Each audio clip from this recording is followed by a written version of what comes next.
أعوذ بالله من الشيطان الرجيم. بسم الله الرحمن الرحيم. هل أتاك حديث الغاشية وجوه يومئذ خاشية عاملة ناصبة تصلى نارا حامية تسقى من عين عانية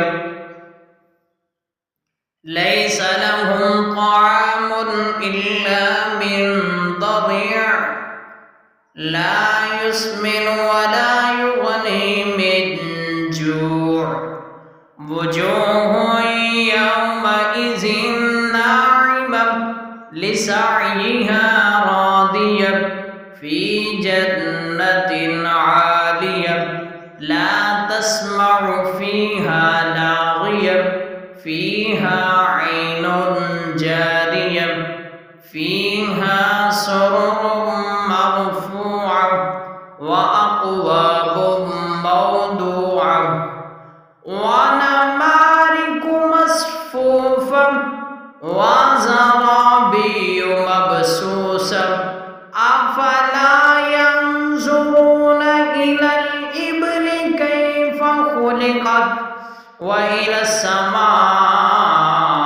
كيف رفعت وإلى الجبال كيف نصبت وإلى الأرض كيف سطحت فذكر إنما أنت مذكر لست عليهم بمسيطر إلا من تولى وكفر فيعذبه الله العذاب الأكبر إن إلينا